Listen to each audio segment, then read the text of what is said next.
Hello friends, welcome to Jyoti tasty treat. Holi आने वाली है तो मैं इसके लिए आप सभी के लिए लेकर आई हूँ होली रेसिपी सीरीज। इसमें आपको होली पर हम कौन कौन से स्नैक्स बना सकते हैं, स्वीट्स बना सकते हैं, उनकी रेसिपीज बताऊंगी। तो प्लीज आप बने रहिएगा और मेरी रेसिपीज इस मंथ देखते रहिएगा। और आज की जो रेसिपी है वो है होली में सबसे ज्यादा पसंद की जाने वाली गुजिया, और ये हम घर पर ही बताएंगे। और मैं आपको ट्रिक्स और टिप्स बताऊंगी कि आपकी गुजिया बिना फटे कैसे तैयार होगी, वो भी बिल्कुल बाहर जैसी। तो चलिए रेसिपी बनाना स्टार्ट करते हैं। और यदि ये रेसिपी आपको अच्छी लगे तो इसे लाइक कीजिए, शेयर कीजिए और मेरे चैनल को सब्सक्राइब कीजिए। गुजिया बनाने के लिए मैं यहाँ पे ले रही हूँ 200 ग्राम मैदा।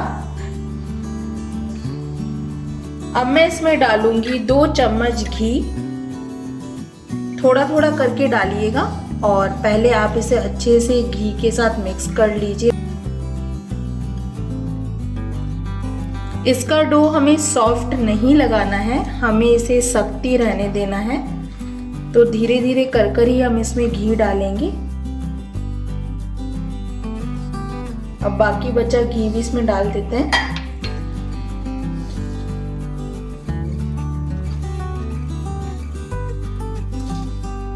इस तरीके से ऐसे ये बाइंड हो जाना चाहिए। तो अभी हमें इसे और मिक्स करना है। अब हम इसमें थोड़ा थोड़ा करके पानी डालना स्टार्ट करेंगे डो बनाने के लिए। थोड़ा थोड़ा ही आपको इसमें पानी डाल के डो बनाना है, क्योंकि हमें इसे सॉफ्ट बिल्कुल नहीं करना। देखिए बाइंड होने लगा है थोड़ा थोड़ा। तो अभी हमें इसे थोड़ा और स्मूथ करना है, तो इसमें हम थोड़ा सा पानी और डालेंगे।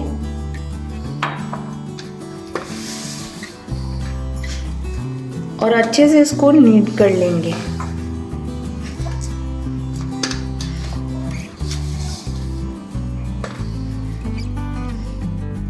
अच्छे से हमने डो बना लिया है। अब हम इसे गीले कपड़े से ढककर 30 मिनट के लिए रेस्ट करने देंगे।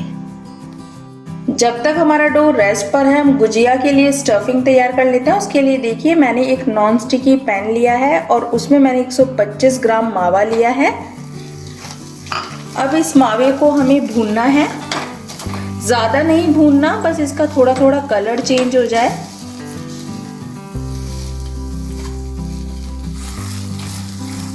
अभी देखिए मावा जो है वो बिल्कुल पतला हो गया है। अभी हमें इसे भूनते रहना है जब तक कि इसका कलर थोड़ा सा चेंज ना हो जाए। मीडियम फ्लेम पर ही आपको रखना है इसे।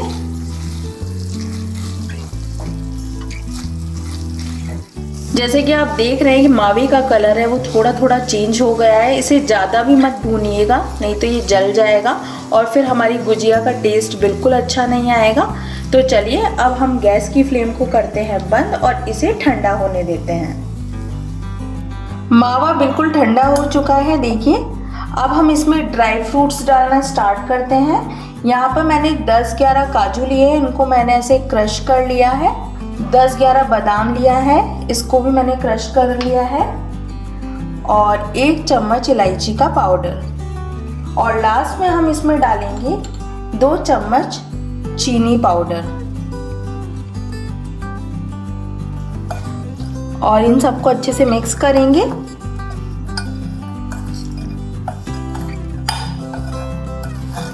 चीनी इसमें हमने कम ही डाली है, क्योंकि हम ये चाशनी वाली गुजिया बना रहे हैं।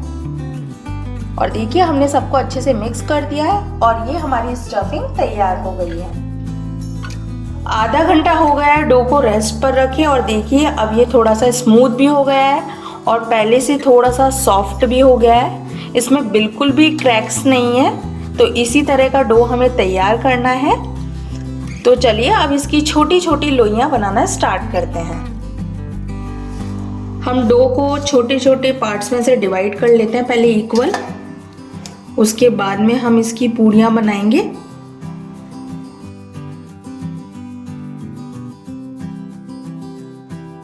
सारे डो को हमने डिवाइड कर लिया है। तो चलिए अब हम गुजिया के लिए शीट्स बनाना स्टार्ट करते हैं।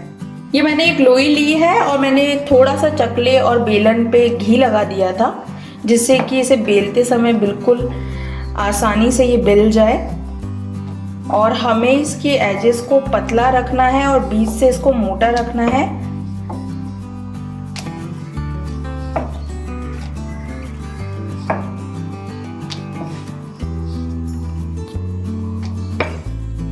हमने इसे बेल लिया है, इसकी एजेस को तो पतला ही रखना है, बीच से ये मोटी होनी चाहिए। अब हम इसमें स्टफिंग डालते हैं। सेंटर में स्टफिंग डालनी है हमें, और ये मैं करीबन 1.5 चम्मच स्टफिंग इसमें डाल रही हूँ।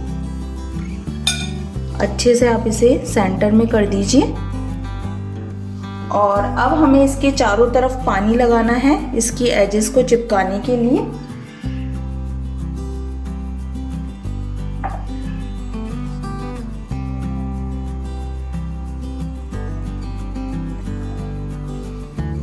और अब हम इसे दोनों तरफ से पकड़ेंगे और ऐसे प्रेस कर देंगे।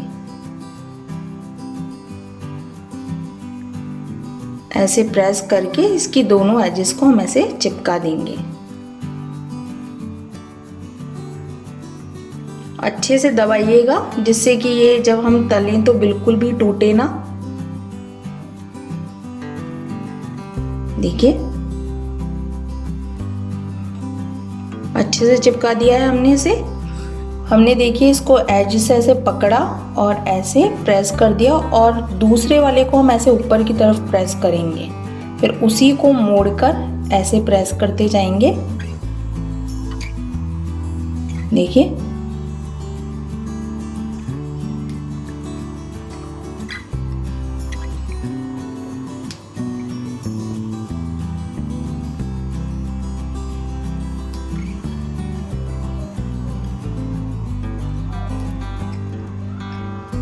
थोड़ा सा प्रैक्टिस चाहिए होता है इसको करने में, बट ये आप यदि 2-3 बार करेंगे तो आपको आसानी से ये करने लगेंगे।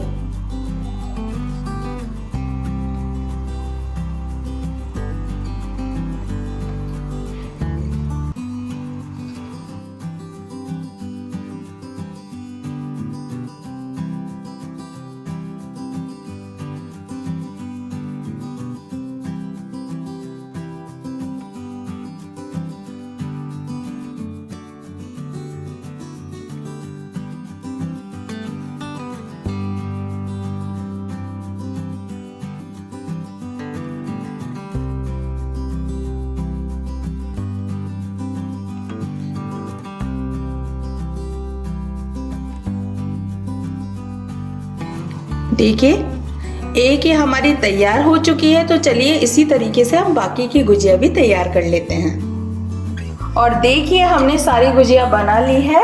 इसे मैंने गीले कपड़े से ढककर रखा था जिससे गुजिया बिल्कुल ना सूखे, और जब भी आप लोई बनाएं तो उसे भी गीले कपड़े में ढककर ही रखें जब तक कि आप उसकी शीट्स ना बना रहे हो, क्योंकि हमारा आटा बिल्कुल भी सूखना नहीं चाहिए। तो चलिए अब इसे तलना स्टार्ट करते हैं। मैंने कढ़ाई में तेल लिया है और उसे गरम कर लिया है। इसे हमने एवरेज ही गरम किया है, ज़्यादा गरम भी नहीं किया है। अब हम इसमें अपनी गुजिया डालना स्टार्ट करते हैं। धीरे धीरे करके हमें इसमें गुजिया डालनी है, हल्के हाथों से।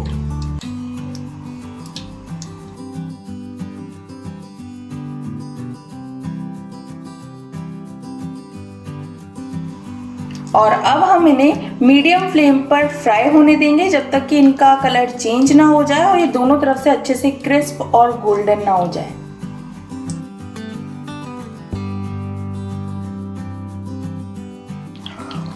और देखिए हमारी गुजिया बिल्कुल तैयार हो चुकी है, दोनों तरफ से अच्छे से सिक चुकी है। तो चलिए अब हम इसे निकाल लेते हैं और बाकी बैच की गुजिया भी तैयार कर लेते हैं। हमने सारी गुजिया को तल लिया है, तो चलिए अब चाशनी बनाना स्टार्ट करते हैं। चाशनी बनाने के लिए देखिए मैंने एक कढ़ाई ली है। अब हम इसमें डालेंगे 3/4 कटोरी पानी। मेजरमेंट आप एक ही रखिएगा, मैं इसी कटोरी का यूज करूंगी।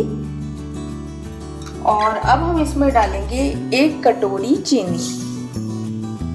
अभी हमें अच्छे से इसे घुलने देना है। चीनी पानी में अच्छे से घुल चुकी है। अभी हमें इसे 3-4 मिनट और पकाना है। इसकी हमें एक तार की चाशनी नहीं बनानी, हमें चाशनी इतनी ही बनानी है कि वो थोड़ी शहद जैसी हो जाए। तो चलिए इसको हम 3-4 मिनट और पकने देते हैं। हमारी जो चाशनी है वो बिल्कुल तैयार हो गई है। कैसे पता चलेगा, इसको हम थोड़ा सा ठंडा होने देते हैं, उसके बाद मैं आपको बताती हूँ कि आपको कैसे चेक करना है। आप लीजिए, अभी इसका पूरा तार नहीं बना है, बट ये ऐसी शहद जैसी चिपचिपी हो गई है, तो इसका मतलब हमारी चाशनी तैयार हो गई है। तो चलिए अब गुजिया को हम चाशनी में डुबाना स्टार्ट करते हैं।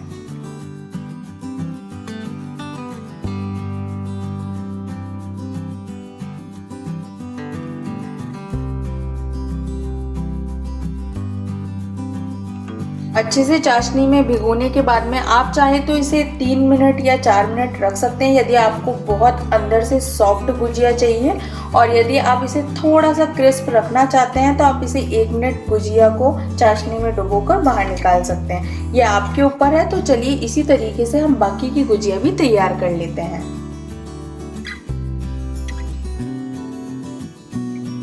और देखिए फ्रेंड्स, हमारी गुजिया बनके बिल्कुल तैयार है। जैसे कि आपने देखा कि इसे बनाना आसान है, तो प्लीज़ इसे ज़रूर ट्राई कीजिएगा। और यदि ये रेसिपी आपको अच्छी लगी तो इसे लाइक कीजिए, शेयर कीजिए और मेरे चैनल को सब्सक्राइब कीजिए। मेरी नेक्स्ट रेसिपी तक थैंक यू, बाय बाय।